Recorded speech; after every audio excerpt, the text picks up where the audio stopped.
Hello and welcome to Zerbinator's Horror Nights, the show that puts the air in scare and puts the right in fright and takes the error out of terror. I think it should put it in terror. Let me change that right now. Sounds like a plan, Stan. And puts the air in terror. That sounds much better, doesn't it? Yes. Sounds threatening. I'm your host, Zerb, and with me is my friend, probably one of my oldest friends, and my co-host, Mike G. What up, G? What's happening, Kev? Not much. We're going to get into it, but it's been a while since you've been home, and you have a lot of explaining to do. Yeah, I've been. Tonight we're going to discuss. Bad boy. I've been bad. Tonight we discuss Joss Whedon and Drew Goddard's film from 2012, Cabin in the Woods. They're coming to get you, Barbara. It would be a little unkind to present this without just a word of friendly warning. Children of the night, what music they make. It deals with the two great mysteries of creation. Hi, I'm Chucky. Wanna play? Life and death. Your mother sit here with his cat. I think it will thrill you. It may shock you. It might even horrify you. When there's no more room in hell, the dead will walk here. So if any of you feel that you do not care to subject your nerves to such a strain... Would you like to leave a message? Now is your chance to... well, we've warned you. Zerbinator's Horror Nights with your hosts, Zerbinator and Mike G. Pre-warning, we will spoil the heck out of this movie, so if you wish, watch the movie first and then come on back. And if you don't care, stay right there. Well, Mike, like I said, you have a lot of explaining to do. What happened was, is in the last episode that I did with my buddy Phil, I said, Phil, Mike bought a bunch of amenities and took off.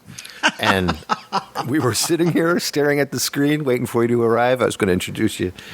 And all I saw out my window in the water was you waving, going, sucker! And you got a nice boat. Thank you, sir. Thank you. It was an upgrade due to my hobby and soon my profession. And so, I picked up a new boat. Beautiful boat. Yeah, I had to pick up a new vehicle to pull a bigger boat. So, a few little upgrades here and there. Now, you want to explain the new house to go with the new boat and the truck because you needed a place to park that big boat? Yeah. No, the house was already in place. And what's this deal with the Hawaiian tropic bus sitting outside of your house? Yeah, I don't know what that it's. I just need my hobbies. No, that's all right. What a hobby. I've been good, but I don't know if you've been keeping up with the drama on this end of the world, but I had a tooth pulled. Otherwise, had a really good time. We had 1 day trip to the beach. You spent a year at the beach. I live at the beach, man. Come on, what are you talking about? Go down. Well, that's true, you do. But go down the list of exciting, because I just been watching pictures and videos that you've been posting on Facebook. Yeah, me and the family went down to Key West, and first time we went down, my wife and I went down there couple months back just for a couple of days, and we liked it so much we said let's do a vacation. So we did a vacation with my son getting ready to go back to start school next week. We said, this is the perfect time to do it. So anyways, we found this cool resort that's been there since the 1950s. That was on the bay side of Key West, but it was beautiful. I mean, we could watch the sunrise. I mean, it was gorgeous. It was gorgeous. Those pictures were awesome. Thank you. Especially the morning ones, because there's like 80 colors in the sky. Yeah. It was awesome. It was really awesome. Very, very hot, though. For whatever reason, we picked the hottest time of the year to go down there. And go figure. But so while we were down there, we went, we fished what they call the shallows there and caught sharks and what's called a fish called a Jack Cavell, barracuda, and MJ caught a tarpon, which is a big fighting fish. Jack Carvel, he owned an ice cream place. Yeah, didn't he? yeah. Actually, I think it's Cavell, not Carvel. Oh, I'm sorry. I might have I was waiting misspoke. for you to say, "Did you catch the whale fish?" Did you catch And make the sure whale? you also catch the Thai fish at the same time. Go on. I'm sorry. So no, it's all good. It's all good. So of course we toured around, and looked at different things down there. But we also went parasailing, which was interesting because I will admit I do not like heights. Well, you got a high. Yeah, 300 feet. Goodness. And then they gracious. bring you down and they dunk you in the water and they take you back up. But I will say it was very enjoyable and the view was spectacular. I mean, Any absolutely. pictures from the height? Not from the height. They wouldn't allow me to take a camera up, unfortunately. Just from from the boat to us, which I posted some of those. Yes, you did. And then we And were going video. to, and video. We were going to go snorkeling, but we changed our mind at the last minute and decided to go deep sea fishing. Oh, okay, because I knew and- you went into the water with the snorkel kind of outfit, right? Yeah, Didn't you? it wasn't really a snorkel outfit, but it was just swim trunks. That counts. Yeah. So, and there we caught mahi-mahi, also known as dolphin fish, which are beautiful fish of yellows, Yeah. blues, and greens. And Yeah. then I caught, for me, was the biggest fish I've ever caught was a sailfish. And man. that was that big monster fish that you saw the picture On the of. boat. On the big boat. I remember seeing that. And it wore me out. That's the hardest fish. It was like the best way I can describe trying to pull that fish to the boat was trying to pull a piece of plywood through sideways, widthwise, through the water. It was that tough. It was tough, man. How many pounds would that fish have been? That fish was right around 45 pounds. Wow. And that doesn't seem like a lot, but in the water and if something that's pure muscle, you're trying to pull it kicks up. your butt, man. It kicks Yeah. your butt. But it was fun. It was great. But the funnest thing, well, I can't say the funnest thing because I always enjoy fishing. But one of the coolest things we did is we took a haunted tour. Oh, yeah, you were talking about that. You sent me a Vox or something saying, tonight I'm going on. Can't talk long. And then you were on your way. Yeah. What did you do? We actually walked through the old historic district of Key West. Visited a lot of cool places. Yeah. It was a history lesson, and they do a lot of ghost hunting there because there's so much that's happened over the years. Well, we got to do some cool experiments. There was a group of about 20, 25 of us. My wife actually got to hold dowsing rods. Mm-hmm. And, man, she is a skeptic. She is a believer too. now. She is Really? a believer. There was an experience with them. Was there any motor attached to this by chance? No. It was just I'm her very holding them. skeptic. It was really cool. We stopped by a theater that was being renovated currently, and this you got to know this. This wasn't during the daytime. This was at the dead of night. So it's like That's 10 perfect o'clock at time. night. This, where we are, we're on back streets where there's not a lot of traffic, a lot of people, away from the bars and the restaurants. He says you couldn't even see inside because they had the paper up like they were spraying paint on the inside to protect and paper up to protect the glass. So he says, you put your hand up against the glass and put your ear up. He said, I don't want you to say anything. I just want you to just do that for me. And it was dead silent. And I'm not going to lie to you. About Don't lie to me. 3 minutes in, I heard this, and I don't know if it's going to pick it up. Did you hear that? Yeah. Okay. That's what I heard. My son was looking directly at me, and both of our eyes got big as saucers. Well, wait, what is...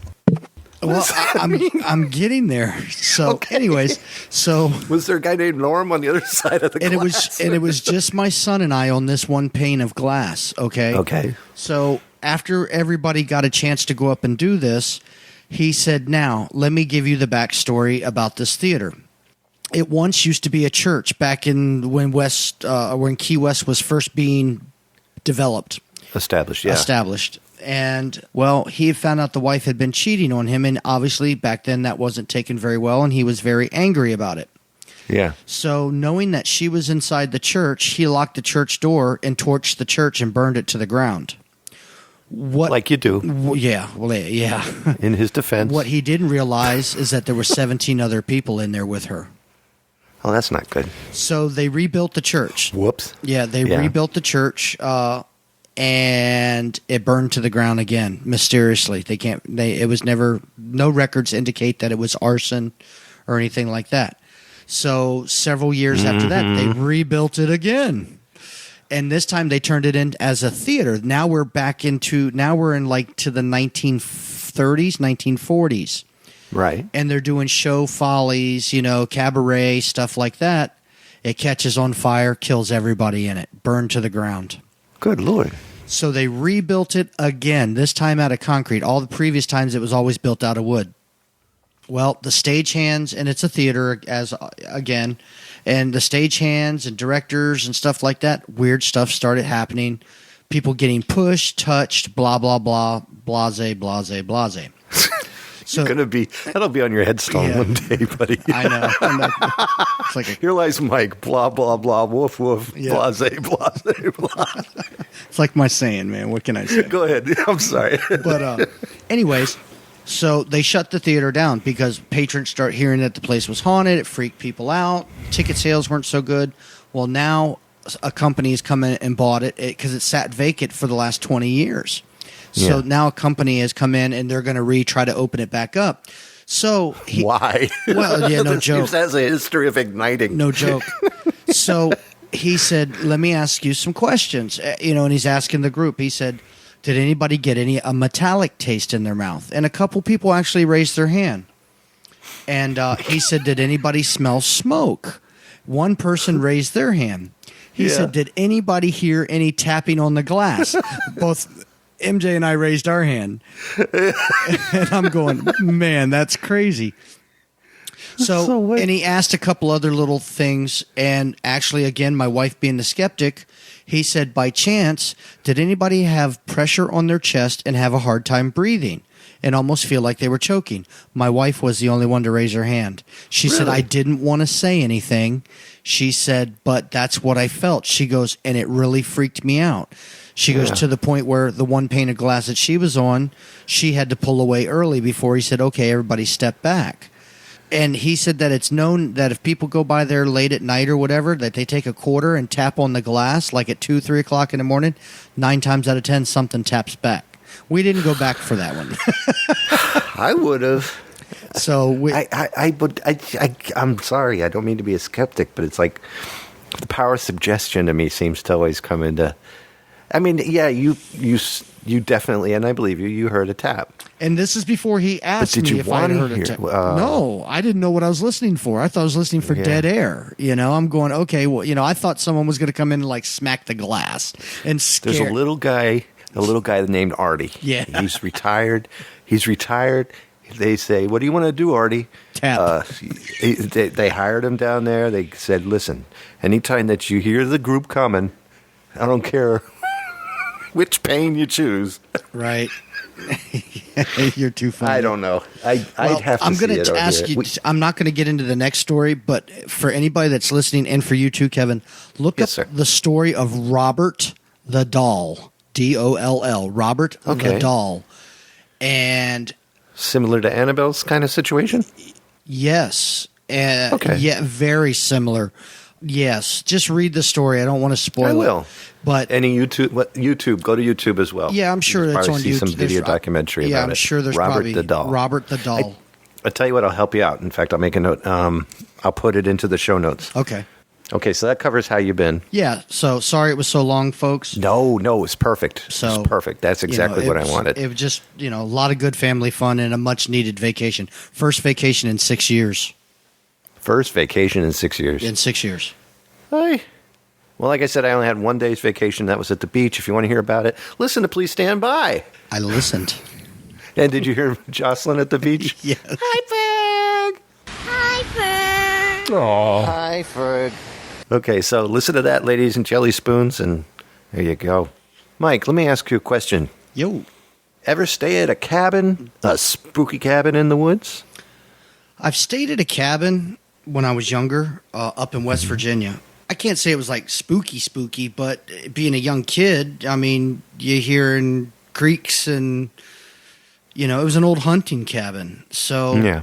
It was spooky for being, literally there was no electricity. Everything was done by lantern. There was an old pump handle for water from a natural spring.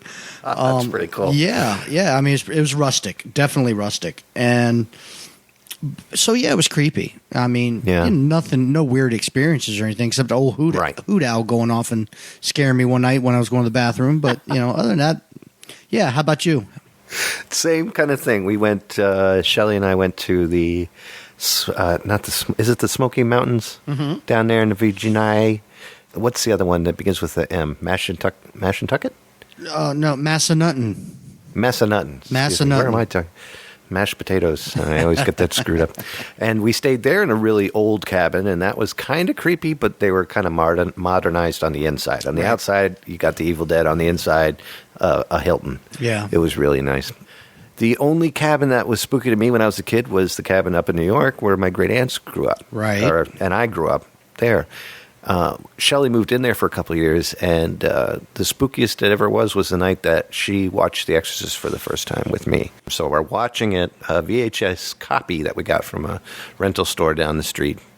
Same guy who was tapping on the window named Artie, cool guy, has a VHS store. Anyway, so he gave us the tape. We got home, we're watching it, and there is a screech owl outside the window. And we're hanging out. Now, it could have been that, or it could have been the sound the fox makes. What does the fox say? Right. It says, "Ah!" at the top of his lungs. Yeah. And we're watching the movie, and it's right after, you might think about loosening the straps. Ah! And we, Shelley about, I can't say shit, sorry. Shelley about crapped her pants. I'm like, I ain't checking out what that was. Oh, and then Caitlin was 11, 12-ish, 13 maybe, 12 years old. She's 26 now. Wow. I know. Time keeps on ticking into the future. And she says, there's a spider, something in here, can you come into the room? Because her bedroom is right next to where we were watching the movie. Uh-huh. And she was scared about a spider or something. And I said, I ain't going in there. I said, the kid's going to have to just fend for herself. I'm not going anywhere near it. Right in line, too, is a screaming fox, exorcist, spider. That was it. And that's the creepiest thing I've ever experienced. Should have went running outside like Joe Pesci and my cousin Vinny and just shoot the pistol off when, that's right. When the owl's screeching in the woods.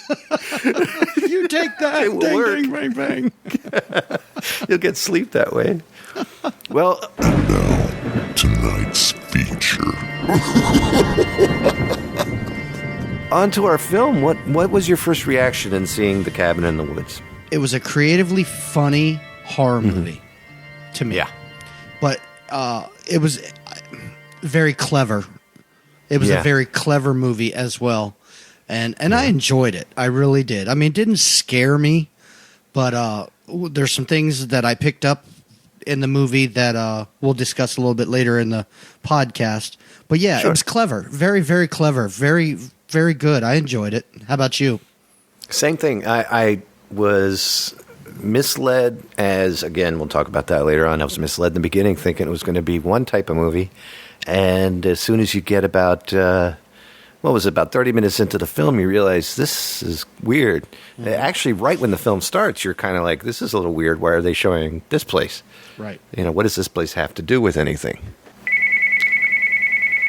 Oh, wait. Kate, is that you? Hello. Is it you? Is it you? Say hi to the listeners of the Zerminator Horror Nights podcast, because I'm recording right now, and you can say hi to Mike. Oh, hello, everybody. It's my daughter, Kate. We were just talking about you. Yep. Remember the night when The Exorcist was playing, and then you were freaked out about a spider, and I said, I don't care. It's too bad. Yes. I almost touched it. We didn't want to go in the room because we thought you were possessed. Yeah.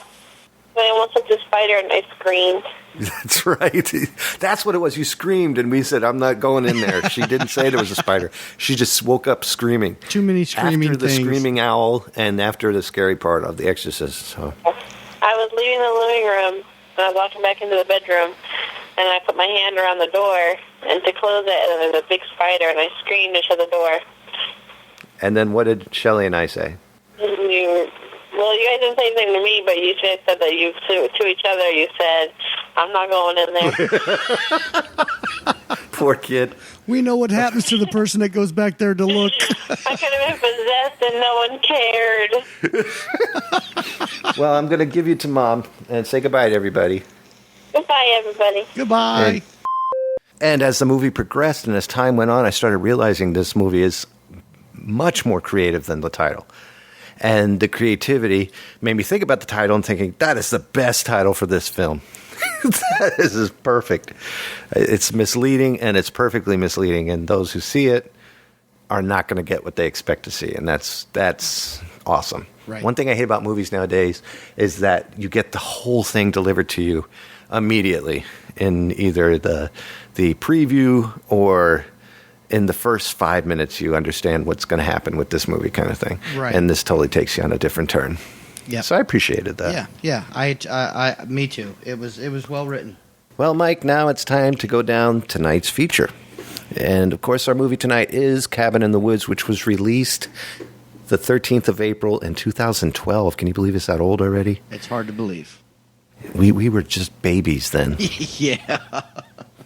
This movie is directed by Drew Goddard, who also worked on production for the Daredevil TV series, the Lost TV series, and also worked on the screenplay for World War Z with Brad Pitt, who I look a lot alike, I think. Yeah. Do you agree? Yeah, sure. Hello? Yeah, sure. Hello? As the crickets go silent. Writers are Joss Whedon, the big shot for the Avengers movie, and also with the Avengers Age of Ultron movie, and also written by Drew Goddard.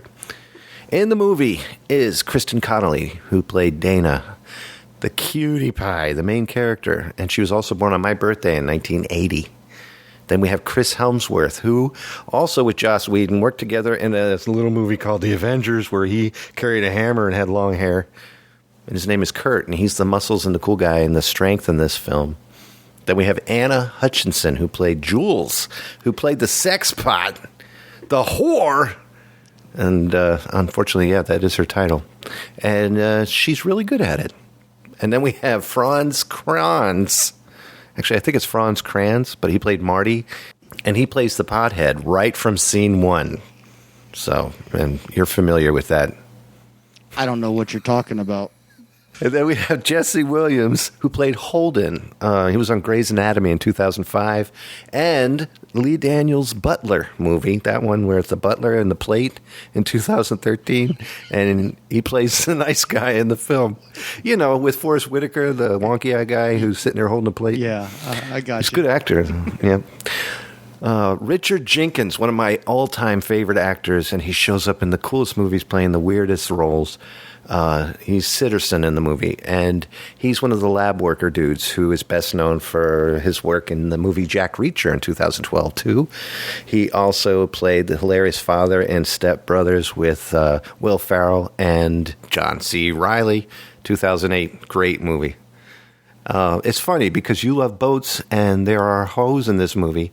So we got boats and hoes right here, baby. Boats and hoes. He was also in Miami Vice, a TV series, and he played a DEA agent by the name of Ed Waters in 1985, and that's when I first laid eyes on this guy, and I just thought, cool actor. Good character actor, for sure. Oh, definitely. Definitely. And then Bradley Whitford, who played Hadley, who is Sitterson's little cohort that runs around with him, and they're just like best friends in the movie.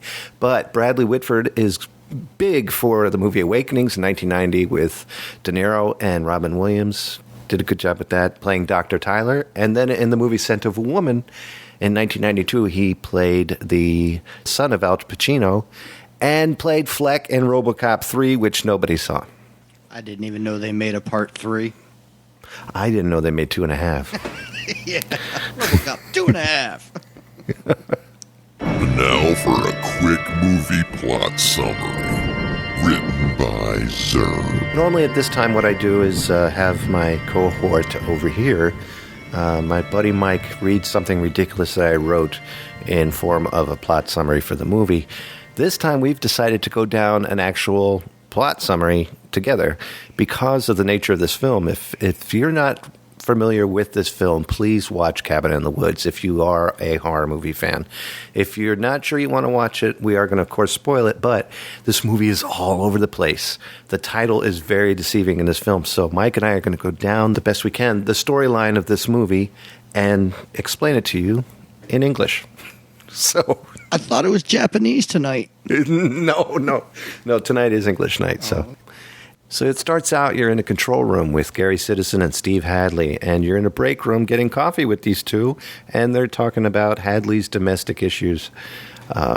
As the movie progresses, they seem to be really upset about something that didn't go right in Japan, and how it could have been avoided, and what they're going to do to keep it from happening again. And from that point on, it goes straight to an apartment complex where everybody's getting ready for this wonderful trip that they're going to take. Obviously, you start thinking, this is where the Cabin in the Woods comes in. They're going to go away together. So it starts off with this beautiful lady, and she's drawing pictures into this little book, and she is really happy. And her friend comes in and says, oh, nice picture. What's that? And it had to do with one of her teachers that she had a crush with and was considering sleeping with, and all of this. And all of a sudden, who shows up? Thor. Here comes Thor, and he realizes that the main lady, Dana, is in her underwear, which I thought was great. And so it goes on. She and he and her go downstairs, and they're packing up the car. More friends show up, including who? The pothead. Marty. The pothead of the character. It's Marty. And that car is filled with so much smoke. The movie Backdraft couldn't even keep up with it. Do you know how many times I screwed that up before I even said it? 4. Thank you. And I'm glad you're keeping count. I was just guessing. So he comes out and he has this huge bong cup, which we'll discuss later. And he has... and it turns down into this little tiny... And the reason I call it a bong cup, because it folds down, even though it is a bong, and he's smoking a bunch of weed out of it, he collapses it and becomes just a coffee mug. And he says, what cop pulls over a guy for drinking his coffee? And you're like, ah! And then it goes on to them getting into a car. And what they do is they start heading off to the cabin in the woods. Now... I can't remember in the opening sequence when the title comes up, Cabin in the Woods, and it goes, blah, Cabin in the Woods. Do you remember that point? I believe Is it after the lab scene? Yeah, it's after the lab scene, because it really messes you up, because you go, wait a minute, was I watching the right film? Exactly. And I think that was something they were trying to work for in the opening sequence of the film. So they're in the car and they're driving up, and they stop at this gas station, and there is a really freaky dude by the name of Malachi, who is your average in every Scooby-Doo. You watch it, and there's always a guy on the side of the road going, You don't want to go up to the cabin in the hill because you're going to get your face chewed off by a Sasquatch. So this guy is chewing chaw, and he has stuff in his mouth, and he says, you guys think you're going up to the, and gives him the same line of crap. And from that point on, what happens, buddy? Well, from that point on, the group goes ahead and does not heed the warning. And so they start driving through an enclosed mountain tunnel that serves as the only entrance and exit to the woods surrounding the cabin. Right. As they're doing their travels, kind of the camera breaks away and you see a hawk flying, and which is unbeknownst to the group because they're in a tunnel, obviously. And and then as it's gliding, and flapping its little wings, just having a good time, all of a sudden, slam! It runs right into an invisible force field and just tumbles down seamlessly and out of sight just before the group exits the tunnel. Group finds the cabin, begins to unpack in their separate rooms. In Holden's room, he removes a disturbing painting and finds a one-way mirror into Dana's bedroom. After he tells Dana to decide to switch rooms, and the group prepares to begin their summer vacation. So, they're all having fun and doing their thing. Later, you see that Mordecai calls the organization to give a deep monologue about being serious with the job, only to be laughed at by Sitterson and Hadley, of course. I love that conversation on the phone. It was. Am I on speakerphone? It was hilarious. It was really funny. And so then a little lab tech, Lynn, comes in and tells the chemistry department is prepared and has even managed to plant some chemicals in Jules' hair dye to make her sexually attractive.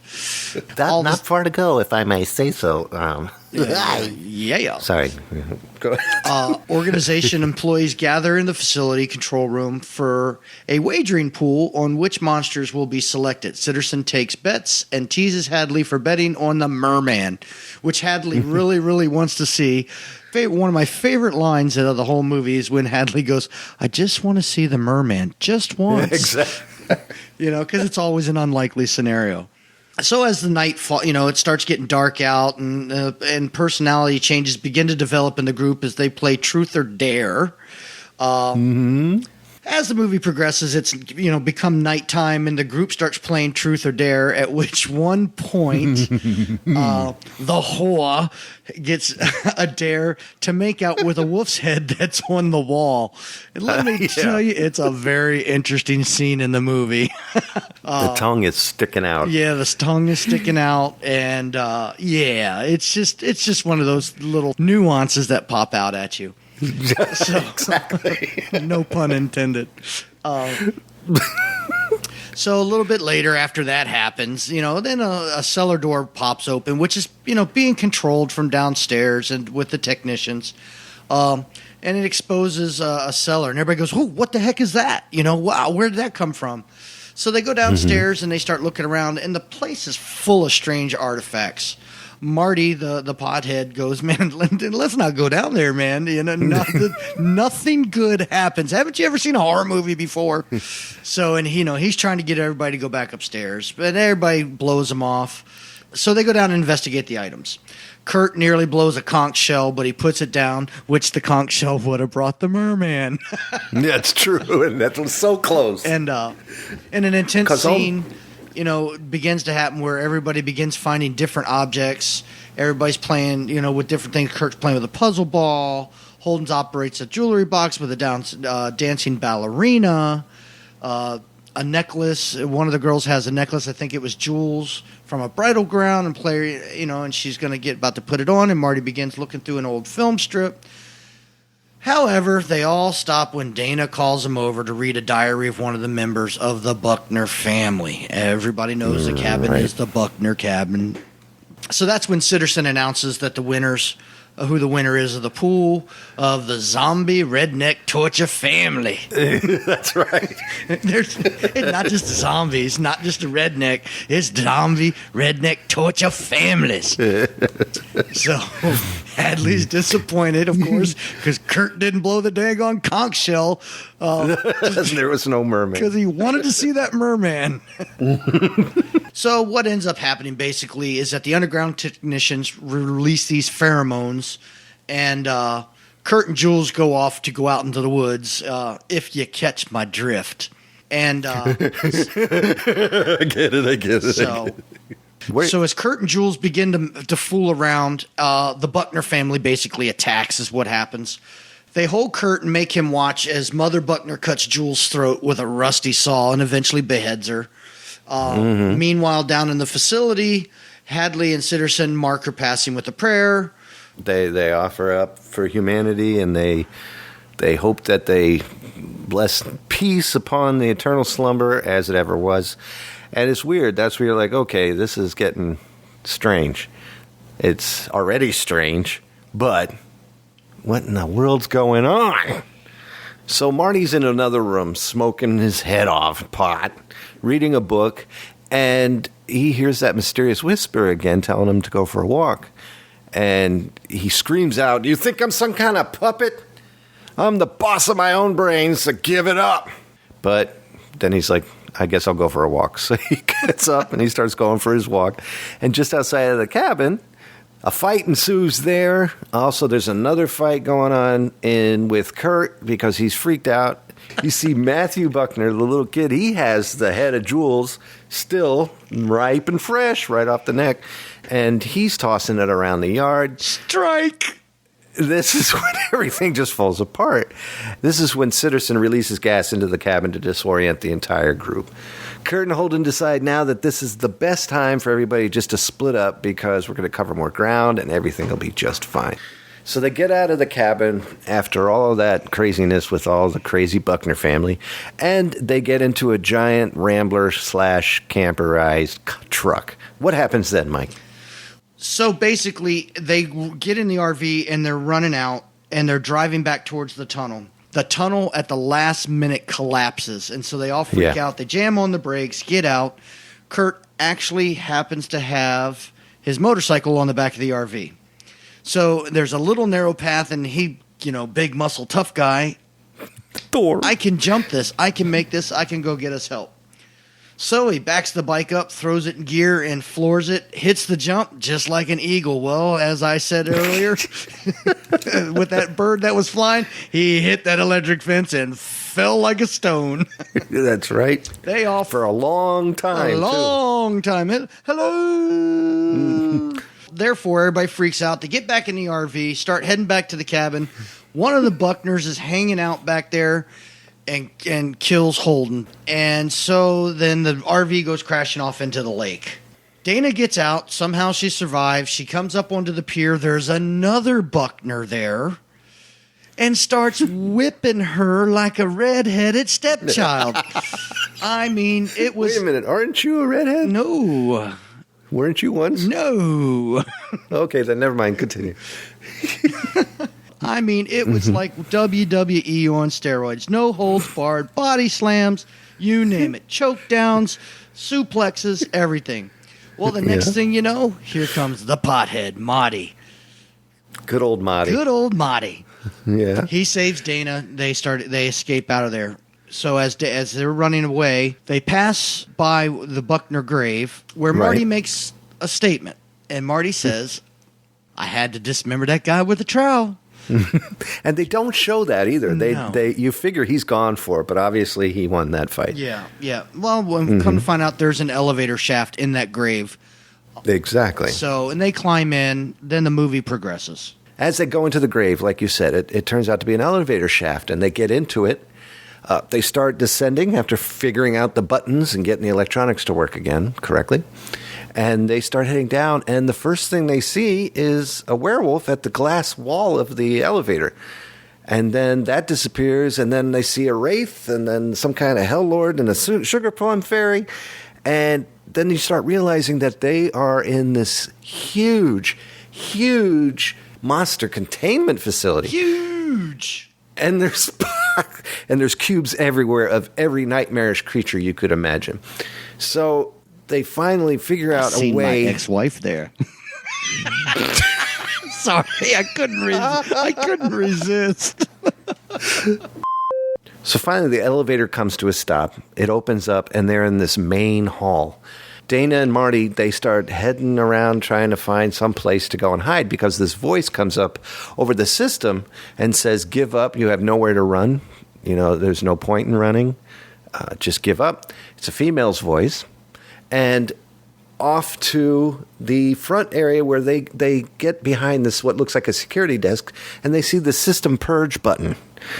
And Marty looks at Dana, Dana looks at Marty, and they don't know what to do because people are showing up all over the place with guns and police helmets and everything else, and they're freaking out, so they just hit the system purge button. All these monsters come out of the elevator. And it breaks loose. And everything breaks loose. It's all over the place. There's blood, there's gore, there's ballerinas opening their faces and chewing on people, people being dragged, people being stepped on by big spiders. Things are just going crazy. All of a sudden, you go to the laboratory area where you have Sitterson and Hadley hanging out. Hadley, wanting to see the merman, gets his wish. The merman comes and attacks Hadley. And he looks at him going, merman. And the merman eats him. It's a big, huge Jabba the Hutt / squid thing. It's a tribute to the creature of the Black Lagoon, actually. Yeah, It was. yeah. It was. And chews them up like old rice, and then and then comes out this. And then comes out Sitterson, and Sitterson is hanging out there, and he's like half chewed up beyond belief as well, but he tells the two that there is a way out if they go left, right, down the center. So they go left, right, down the center, and they end up in this main area where the director of the entire system and all of the monsters arrives, and who is it? None other than Eleanor Ripley. Oh, I'm sorry. Sigourney Weaver. And she comes up and she tells them both, Eleanor Ripley, do you have aliens in your hair or your feet? That's stupid. That was bad. So she's there and she's telling them, you don't bother. There's no reason. We have to feed the being below with all these creatures to keep them at bay, because if not, they'll take over the world unless they get their up-and-comings and their sacrifices of each type of person, which is the virgin, which is the brains, which is the beauty, the whore, and the fool, which is Marty the pothead. So after basically what Kevin was saying was the director was explaining that there's a certain order way people that have to die, but basically the virgin could live or she could die. So to protect the world, she's got to kill the fool because he's the last remaining part of the puzzle. Right. So Dana takes a pot shot with the gun and shoots Marty, and everybody's all happy. Well, the next thing you know, Marty's still not dead, and out comes a werewolf and bites Dana. Rawr. What was that again? Rawr. That's what I thought you said. So, and then basically what happens is Patience Buckner shows up, who followed Marty and Dana down the elevator, unbeknown earlier in the film, arrives and kills the director with a hatchet. Yep. Bye, Eleanor. Bye, Eleanor. Marty kicks them both off the ledge of the ritual chamber into the H&One's nest below. The end of the world is coming because Dana couldn't kill Marty. So what do? They sit back and smoke a joint and go talk about everything they've been through. They take a nice relax, and by this time the chamber's starting to fall apart and shake, and there's deep moans coming up from underground. Dana apologizes to Marty and says, "I'm sorry for almost killing you."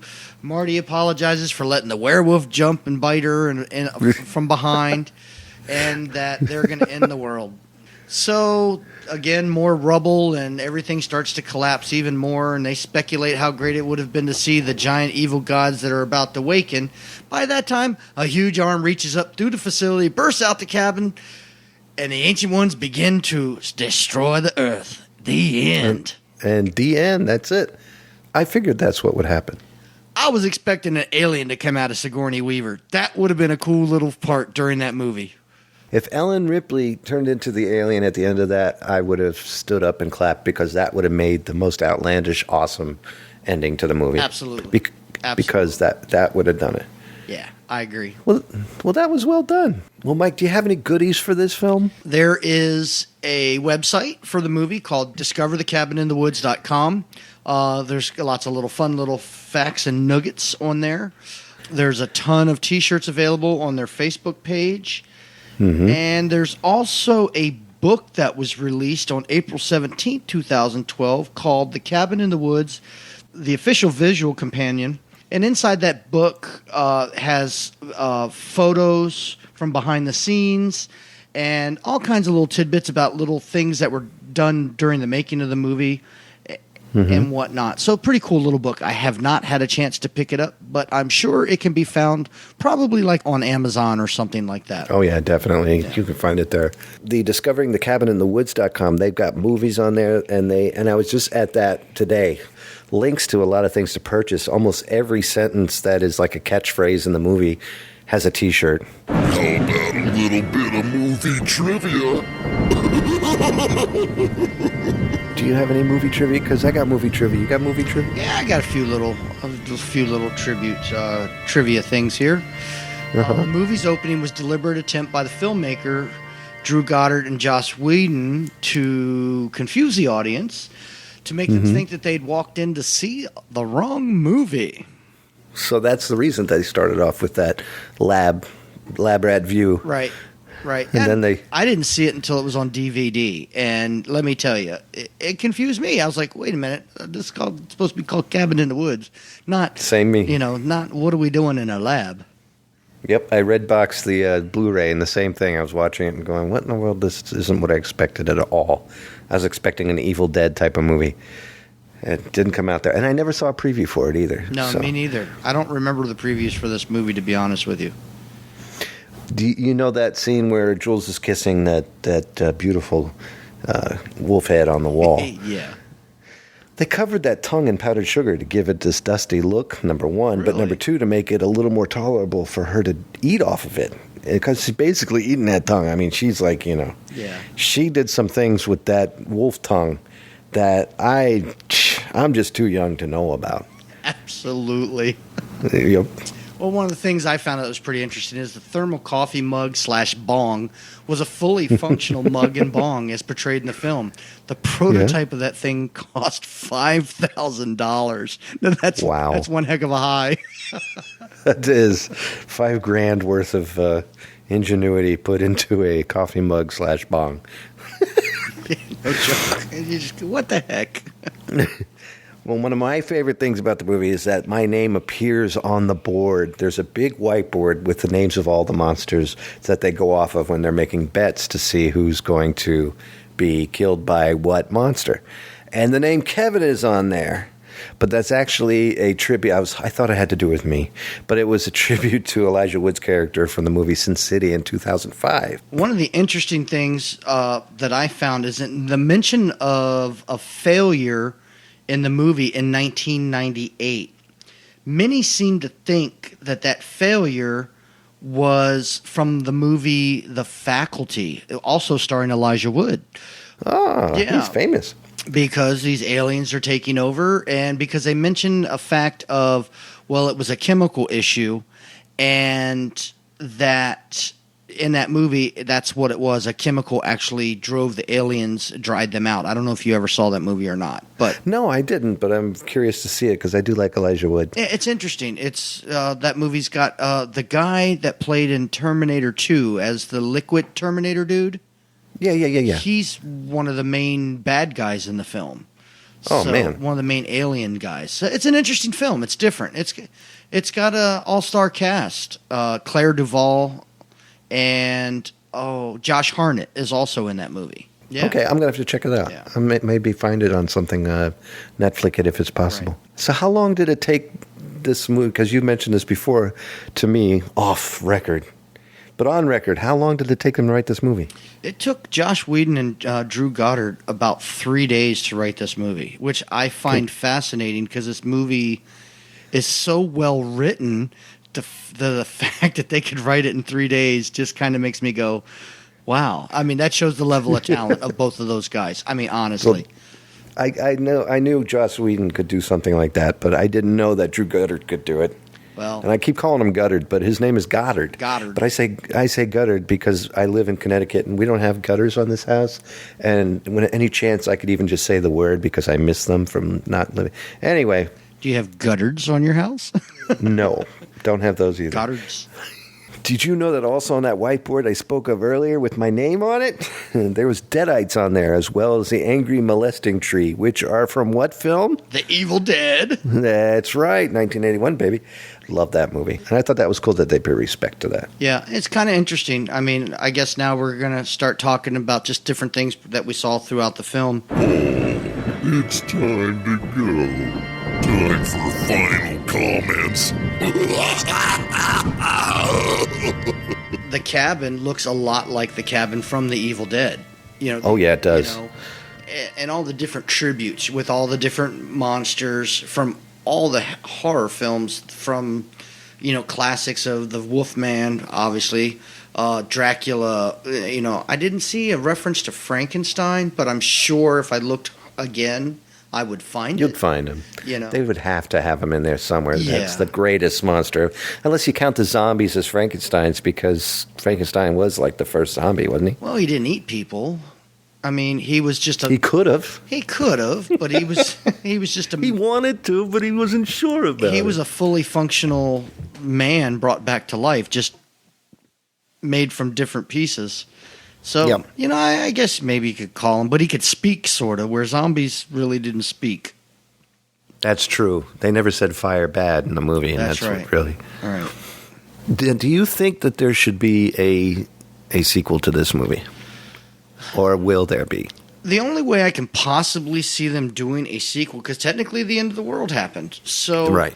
is if they focused on one of the other countries where they were kind of showing clips from, like I think Paris had like a King Kong sort of type creature running around through Exactly. there. You know, some South American country was burning on fire. You know, of course, you had the Ringu girl in Japan. Yeah, that's true. So the only thing I could think is that they could focus on it that way. But then again, you're still going to know that they failed because you saw the original movie. So the ending's still going to be the same. So I don't know if it's No, that's worth true. making another film like that. Well, you just made a good point that I don't think we made clear in the thing, is that this is happening all over the world, not just in America. And so there was another monster center in Japan and another monster center in France, one in Russia, one in Italy. You know, every country had their own monster thing that they had to appease this one thing for. So you made a good point. We only saw the hand come out of one facility. Was that truly the end of the world there, or was it just the end of that facility? They screwed up, so they lose.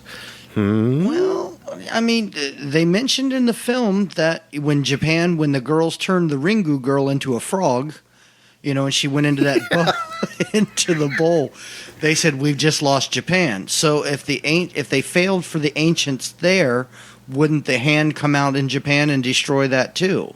Yeah, that's true. So all that's left is Canada. Yeah, no joke. Nothing ever happened. Blame Canada. It's all their fault. I found it just very interesting that the whole premise that any horror movie you've ever seen, it doesn't matter which type of horror movie, just psychological thriller horror, whatever, was all controlled by this facility. That's how I like the way they tied this movie in.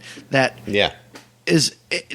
they were the ultimate controllers of Friday the 13th, Halloween, Nightmare on Elm Street, any Day of the Living, Hellraiser, Day of the Living Dead, Dracula 5000. I think that's what they're on now. The American Werewolf in London, great movie in America. Yeah, oh yeah, that's one of my great. We got to talk about that. Yeah, one day, we got to do that one for sure. Yeah, I thought that was a great tie-in because that's what I left after. That's what I was left with after watching the movie. Yeah, I was left with never be fooled by a cover because I was not expecting that. Yeah. One thing that this movie did that Evil Dead did too is the cabins were both so tiny, and you get inside and they're huge. If you've noticed that, I wished I could find a house like that. That would be awesome. You walk into this little shack, and all of a sudden you're in a huge mansion in the Palisades. That would be great. It's like Transformers, more than meets the eye. Yeah, buddy. Well, next film to discuss. The Conjuring / Annabelle? That's right. The Conjuring and Annabelle's next, and we're going to have with us a very special guest, the one who helped fill in while you were collecting boats and cars and hose. Phil will come and join us for that particular episode. He's also going to talk to us about him actually meeting the Warrens, which the movie is based around. The story of the Warrens, too. So this will be great. This will be neat to have a first person's account of what it was like to actually talk and meet these people. I hear they're making a part 2 to that, too. I know, and they're talking about the Enfield poltergeist. And I'll tell you what, I'm excited about that. Do you want to know why? Tell me why. That takes place 30 minutes away from me. I don't know what to say about that. Enfield, Connecticut is only 40 miles away from me right now. So I don't know if I should be happy or say I'm sorry. Exactly. Well, I'm really looking forward to it. The Warrens are in Connecticut, and the Warren is in Connecticut. I think all that's left is Mrs. Warren. I'm not sure. Phil will fill us in on who's left. Okay. And we'll hear the story from him. So when we do that, we'll do that. Cool. Mike, I'm going to harp you to give me a webpage for your bass fishing. Yeah, website is bassonline.com. If you're in South Florida and you want to do some freshwater fishing, you can give him a call and ask for Captain Mike Groshon, and I'll be happy to take you out and have a great adventure. Now, how much would it cost for me to come and have a great adventure? You and I work something out. Okay. Like our old recording days. Yeah, right. I'll trade you an instrument for a day on the boat. That's right. How did I get this mixer and that other? Well, those I sold to you, but when That's right. That's true, ladies and gentlemen. All my podcasting that you hear goes through a mixer that I purchased from Mike Groshon. You know, we used to work a good recording deal when you had Mood Swing, when you first opened Mood Swing Studio, because I was your first client. That's true. And you're probably longest tenured one at that. And my second one was Tommy Sims when he recorded his Christmas song. Yeah. That was it. God, those were the days. Time ago. Oh, gosh. Many. I still have folders for that stuff. Really? Sitting in the box. I still have the actual paperwork from those days. Wow, that's cool. Yep. And now, tonight's horrifying music. So tonight I'm going to end the show with This Old Shack, which was written by me, the Z, back in like 2003, 2 or something like that. And it's just, it's Cabin in the Woods, This Old Shack. There you go. Nice old little folk tune. So, all right. So until next time, Mike. Thanks, Kev. Thank you so much. And good night, everybody. May all your nightmares be true.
All of Zerbinator's music and podcasts are under the Creative Commons license, which allows retelling and rebroadcasting as long as the author is notified and credited.